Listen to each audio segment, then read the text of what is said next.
Hey guys, welcome back to our channel BCom वाले। आज के वीडियो में हम BCom fifth semester income tax law का थर्ड चैप्टर एग्जम्प्टेड इनकम करने वाले हैं। तो ये चैप्टर फॉर थ्योरी 15 मार्क्स के लिए बहुत इंपॉर्टेंट है। 5 मार्क्स में भी आ सकता है, कई बार क्या होता है 5 मार्क्स में भी आ जाता है, 15 में भी आ जाता है। क्वेश्चन सेम ही रहता है पर आ जाता है। तो ये एक 2004 का क्वेश्चन है, ये रिसेंटली नहीं आया है। इसमें एग्जम्प्टेड इनकम दिया है और केस दिया है जिसके अंदर एक इंडिविजुअल जो सिटीजन नहीं है इंडिया का, तो उस केस में एग्जाम जो हमारी इनकम है वो कब एग्जाम्प्ट होती है वो पूछी गई हैं। तो आप इसको रीड कर सकते हैं अपने थोड़ा सा, जैसे remuneration received by diplomats etcetera, remuneration received by foreign national as employee of a foreign enterprise, non-resident employed on a foreign ship, remuneration of employee of foreign government during his training in India। तो ये चार ही हैं, इसको आप सिर्फ as a reading दे सकते हैं और सिर्फ हेडिंग्स याद कर सकते हैं, ज़्यादा डिटेल में जाने की ज़रूरत नहीं है। 18 मार्क्स के लिए क्वेश्चन आया भी तो 20 साल पहले है ना, तो उसको छोड़ भी सकते हो आप। ये है हमारा 15 मार्क्स का मेन क्वेश्चन है इस चैप्टर का, सिर्फ एक ही मेन क्वेश्चन है इसका, वो आप एक्स्ट्रा लेके चल सकते हो। अगर आप सिर्फ थ्योरी करनी है तो आप उसको देख सकते हो, लेकिन फिर भी 99% जो ये वाला क्वेश्चन है वो आता है 15 मार्क्स का, अगर आया तो। वैसे तो इस चैप्टर से यही क्वेश्चन बनता है, तो हम देख लेते हैं। Write a note on exempted income, discuss incomes which are not included in income, no income tax is payable on them. तो ये 2010 में आया, 2016 में आया, और भी दिखा देती हूँ आपको, 2011 में आया, ये 2017 में आया। इन्होंने यहाँ पर सिर्फ 2 एग्जम्प्टेड इनकम पूछ लिया 5 मार्क्स में। तो क्वेश्चन तो यही है। अब ये 5 में आएगा, 15 में आएगा या दोनों में आएगा, वो आप पर डिपेंड करेगा, आपकी किस्मत पर कि कौन सा कहाँ पर आना है। तो सबसे पहले थोड़ी सी डेफिनेशन, सारे रिसीव्स जो राइज करते हैं to income are taxable under income tax law, जब तक वो स्पेसिफिकली प्रोवाइडेड नहीं है कि वो पार्ट नहीं है उसका। तो सबसे पहले agriculture income, section 10 sub section 1, तो ये एग्जाम्प्ट करता है एग्रीकल्चर इनकम को फ्रॉम इनकम टैक्स। तो एग्रीकल्चर इनकम का मीनिंग क्या होता है? कोई भी रेंट रेवेन्यू जो डिराइव हो रहा है लैंड से, जो इंडिया में सिचुएटेड है और उसका यूज़ किया गया है फॉर एग्रीकल्चर पर्पस। कोई भी इनकम जो डिराइव हो रही है from such land by agricultural operation, जो इंक्लूड करते हैं processing of agriculture procedure. Third है हमारा income attributable to a farm house, जो subjected to certain conditions with effect from assessment year 2009। कोई भी इनकम जो डिराइव हो रही है from saplings seedlings grown in nursery, तो उसको हम डिटरमाइन करेंगे कि वो एग्रीकल्चर इनकम है, और एग्रीकल्चर इनकम पर कोई भी टैक्स नहीं होता। सेकेंड है ग्रेचुटी, सेक्शन 10 सब सेक्शन 10, सिर्फ सेक्शन याद कर लोगे वो बहुत है। तो ग्रेचुटी एक रिटायरमेंट बेनिफिट है, वो जनरली पेबल होता है at the time of cessation of employment या फिर बेसिस ऑफ ड्यूरेशन सर्विस। तो कैसे होगा? तो जो गवर्नमेंट एम्प्लॉय है उसको फुली एग्जाम्प्ट किया जाता है from tax under section 10। Non government employee जो कवर्ड है by payment of gratuity act, तो वो फुली और पार्शली एग्जाम्प्ट होता है। और जो नॉन गवर्नमेंट एम्प्लॉय है जो कवर्ड नहीं है under payment of gratuity act, तो वो फुली और पार्शली एग्जाम्प्ट हो जाता है। तो ये टेबल से आपको इतना तो क्लियर हो गया। अब इन्होंने अच्छे से एक्सप्लेन किया। तो in case of government employee, अगर कोई भी death cum retirement gratuity received है बाय एम्प्लॉय सेंट्रल स्टेट या फिर हमारे लोकल अथॉरिटी में, बट एम्प्लॉयज़ को कोई स्टैट्यूटरी कॉर्पोरेशन नहीं है, तो उस केस में फुली एग्जाम्प्ट हो जाएगा। इन केस ऑफ एम्प्लॉयज़ जो कवर्ड है इन पेमेंट ऑफ ग्रेचुटी, तो उस केस में ग्रेचुटी जो रिसीव हो रही है बाय एम्प्लॉय जो कवर्ड है by payment of gratuity act, exempt कैसे हो सकती है? या तो उसको 15 डेज़ की जो सैलरी है, 7 days salary in case of employee of a seasonal establishment जो बेस्ड है ऑन सैलरी जो उसने लास्ट ड्रॉ किया फ्रॉम ईच ईयर, यानी 15 days salary into length of his service 20 lakh rupees, या फिर ग्रेचुटी जो एक्चुअली रिसीव हुई। इन तीनों में से जो भी लीस्ट होगा तो वह एग्जाम किया जाएगा फ्रॉम टैक्स। तो in case of other employee, कोई भी ग्रेचुटी जो रिसीव की जा रही है by any employee on retirement, death, termination, resignation या फिर his becoming incapacitated, prior to retirement तो उसके अंदर एग्जाम्प्ट कैसे हो सकता है, वही 20 lakh, half month average salary for each completed year of service, या फिर ग्रेचुटी एक्चुअली रिसीव्ड। तो जो भी सबसे कम होगा वो एग्जाम्प्ट किया जाएगा। थर्ड है कम्यूटेड पेंशन। तो एक लमसन पेमेंट होता है इन ल्यू ऑफ पीरियोडिकल पेमेंट। तो ये कैसे हो सकता है, स्टेटस वही गवर्नमेंट एम्प्लॉय है तो ग्रेचुटी मे और may not be receive. Exemption क्या रहेगी, इंटायर कम्यूटेड पेंशन एग्जाम्प्ट कर दी टैक्स से। नॉन गवर्नमेंट एम्प्लॉय को ग्रेचुटी नहीं मिलती तो 1/2 ऑफ हिज पेंशन जो नॉर्मली रिसीव हो रहा है which is entitle to receive वो एग्जाम किया जाता है from tax. Non government employee gratuity को रिसीव्ड होता है किस केस में, जब उसकी 1/3 पेंशन जो उसकी नॉर्मल है वो एंटाइटल है कि वो रिसीव हो रही है इस एग्जाम्प्ट। फोर्थ है हमारा leave salary provision regarding taxable of leave salary given है। तो लीव सैलरी होती क्या है, ये एक एम्प्लॉय जब डिफरेंट टाइप ऑफ उसको लीव्स मिलती है, जैसे employee has to earn his first instance and only when he has to leave credit, तब वो अप्लाई कर सकता है।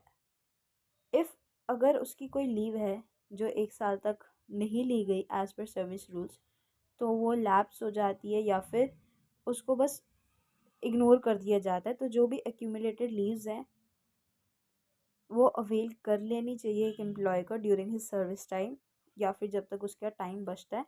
तो encashment of leave by surrendering leave standing to 1 credit उसको हम लीव सैलरी बोलते हैं। यूजुअली कई कंपनीज क्या करते हैं, अगर कोई भी एम्प्लॉय 1 साल तक लीव नहीं लेता तो उनको उसका मनी प्रोवाइड कर देता है, ऐसा कुछ भी होता है। तो हर कंपनी के अपने रूल्स हैं। Broad tax treatment. तो सबसे पहला nature of leave encashment during service. तो अगर गवर्नमेंट एम्प्लॉय है या नॉन गवर्नमेंट एम्प्लॉय है तो उसके ऊपर चार्जेबल होगा tax. Leave encashment at time of retirement या फिर लिविंग जॉब गवर्नमेंट एम्प्लॉय है तो वो फुली एग्जेम्प्ट हो जाएगा। Leave encashment at leaving retirement job तो अगर नॉन गवर्नमेंट एम्प्लॉय है तो वो फुली या फिर पार्शली एग्जाम्प्ट होगा। तो यही थोड़ा डिटेल में दिया हुआ है। तो नॉन गवर्नमेंट एम्प्लॉय का क्या दिया हुआ है, क्या क्या होने चाहिए। सबसे पहला period of earn leave to credit of employees at time of retirement into average month salary 10 into average month salary. Amount जो स्पेसिफाई किया गया by government 3 lakh applicable from 1 April. Leave encashment actually received at time of retirement. Fifth है amount received under a life insurance policy. कोई भी जो sum receive हो रहा है including sum allocated by way of bonus and such policy उसको Holi exempt किया जाता है फ्रॉम टैक्स। कुछ सम रिसीव किया गया जो एग्जाम नहीं होता। सबसे पहला कोई भी सम रिसीव किया गया from a policy under section 80। Sum receive under a keyman insurance policy. कोई भी सम रिसीव हुआ under insurance policy between 1 April 2003 to 31 March 2012। कोई भी सम रिसीव हुआ under an insurance policy issued on और after 1 April 2012। तो उसके ऊपर 10% एक्चुअल कैपिटल सम एश्योर्ड होना चाहिए। कोई भी सम रिसीव्ड हुआ under insurance policy issued on और आफ्टर 1 अप्रैल 2012 उसको इंश्योर किया गया और डिसेबल किया गया और several disable as per perception 80। तो उसके अंदर अगर जो आपका पेबल है for sum years during term of policy अगर वो एक्सीड कर देता 15% of actual capital sum assured, तो उस केस में जो हमारा सम रिसीव्ड है on death of a person exempt किया जाता है। इसमें की मैन इंश्योरेंस पॉलिसी के बारे में आपको ज़्यादा डिटेल में जाने की ज़रूरत नहीं है, वैसे भी 15 मार्क्स का क्वेश्चन है। अभी इधर जितने हम उतने डिस्कस करेंगे, लेकिन अगर आप बुक देखेंगे कल्याणी वाली उसके अंदर 100 से ज़्यादा दी हुई हैं। हम बुक में से भी देखेंगे एक बार, तो आप हेडिंग्स अच्छे से याद करो, हेडिंग्स अच्छे से लिख के आओ, आपको बहुत बढ़िया मार्क्स मिलेंगे। House rent allowance under section 10। तो एग्जम्पशंस क्या रहेंगी, एक अमाउंट जो इक्वल है 50% ऑफ सैलरी जहाँ पे रेसिडेंशियल हाउस सिचुएटेड है बॉम्बे कलकत्ता दिल्ली मद्रास। तो कोई भी amount equal to 40% of salary जहाँ पे residential status house is situated at any other place actual house rent allowance या फिर excess of rent paid over 10% of salary, तो उसके अंदर जो रेंट पेड है minus 10% of the salary. Amount award, award या फिर रिवॉर्ड, कोई भी पेमेंट जो की गई है कैश या फिर काइंड में एग्जाम्प्ट हो जाती है फ्रॉम द टैक्स। सबसे पहला कब, इन pursuance of any award instituted in public interest by central government या फिर स्टेट गवर्नमेंट, इंस्टीट्यूट किया गया बाय एनी अदर बॉडी या फिर अप्रूव किया गया by central government on it's behalf, या फिर कोई भी रिवॉर्ड बाय सेंट्रल गवर्नमेंट या फिर state government for such purpose may be approved by central government from its behalf। Income एक माइनर क्लब की इन हैंड्स ऑफ पेरेंट, तो अगर एक इनकम माइनर चाइल्ड से हो रही है और जो उसकी टोटल इनकम है वो पेरेंट को जा रही है, उस कंडीशन में जो भी पेरेंट्स है उस इनकम के, जो पेरेंट है जो इनकम ले रहे हैं उस बच्चे की, वो इंक्लूड हो जाती है and he shall be entitled to exemption to the extent कि जब तक वो इनकम 15,000 एक्सीड नहीं करती। तो इसका कंक्लूजन क्या निकलेगा, अगर एग्जम्पशन तभी अलाउ की सकती है एक्सटेंट अगर इनकम हमारे माइनर चाइल्ड की इंक्लूड हो जा रही है या फिर 1500 पर चाइल्ड जो भी लेस होगा। Assumption of capital gain on compensation received on compulsory acquisition of agricultural land situated within specified urban limits, तो कोई भी capital gain short term long term arise हो रही है टू एन इंडिविजुअल या फिर एक HUF from transfer of agriculture land या फिर वे ऑफ कंपल्सरी एक्विजिशन, तो उसको एग्जाम कर सकते हैं आप। एग्जाम्पशन और long term capital gain arise कर रहा है फ्रॉम सेल या फिर शेयर्स एंड यूनिट्स, तो क्या हो सकता है, तो सबसे पहला such equity shares are sold through recognized stock exchange, whether units of equity oriented funds में बी इधर सोल्ड या फिर sold to recognise stock exchange या फिर म्यूचुअल फंड, तो जो भी ट्रांजैक्शन होगी वो चार्जेबल है to STT securities transaction tax. तो इसका कंक्लूजन ये होता है कि लॉन्ग टर्म कैपिटल गेन जो अराइज कर रहे हैं on transfer of equity share या फिर unit of equity oriented mutual fund, तो इसको एग्जम्प्ट कर देते हैं हम फ्रॉम टैक्स अगर ट्रांजैक्शन कैरिड है on recognise stock exchange. 12th है हमारा sum received by member from HUF, ये खुद ही अंडरस्टूड है। Share of profit of a partner from a firm, अगर कोई पर्सन है जो पार्टनर है हमारा लिमिटेड लाइबिलिटी पार्टनरशिप जैसे, तो उस केस में जो भी शेयर होगा टोटल इनकम का ऑफ द फर्म तो वह एग्जाम्प्ट हो जाएगा। अलाउंस परक्यूसेट जो आउटसाइड इंडिया, ये हम देख चुके हैं रेजिडेंशियल स्टेटस में। Daily and constituency allowance etcetera received by MPs and MLAs under section 10, जिसके अंदर सेक्शन 10 सारे ही थे, अब 17, 15, 10 वो आप ध्यान से देखोगे। जिन क्वेश्चंस में सारे सेक्शंस अलग हो जाते हैं जैसे 10, 8, 9, तो उस केस में आप सब सेक्शंस को इग्नोर कर सकते हैं, लेकिन जैसे इसमें सारे सेक्शन 10 के अंडर है पर कोई सब सेक्शन कुछ है, तो उस केस में आपको सब सेक्शंस याद करने ज़रूरी हैं।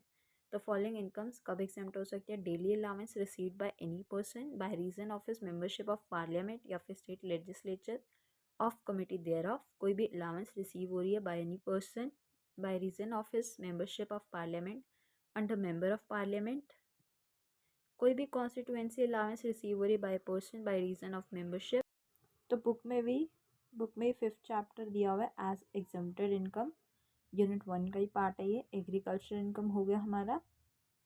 कोई भी सम जो रिसीव हुआ बाय को partner from HUF section 10 sub section 2, share of income from firm, interest जो पे हुआ नॉन रेसिडेंट को, interest to non resident on non resident account, interest जो पे हुआ to a person of Indian origin जो non resident है, interest payable to non resident by an Indian company या फिर business trust, income एक specific fund का जो result है as transfer of capital asset refer to section 47, income of a non resident from transfer of non deliverable forward contract या फिर offshore derivative instrument और over the counter derivative. 10th आपकी royalty या फिर interest income हो गई। 11th is exemption of income received by a non-resident from portfolio of securities. 12th travel concession to an Indian citizen employee. Tax जो pay हुआ by government या फिर कोई भी इंडियन कंसर्न से on income of a foreign company. Exemption of income by way of royalty या फिर fee जो अर्न हुई by a non resident from national pension technical research organisation. Perquisites हमारे और अलावेंस जो पे हुई by government to its employees. Allowances employees के of foreign countries जो वर्क कर रहे हैं इंडिया में under cooperative technical assistant programme. Income of a consultant, income of employees of consultant, income of any member of family of individuals working in India under cooperative technical assistant programme. आपको सबके section sub section याद करने पड़ेंगे। Gratuity,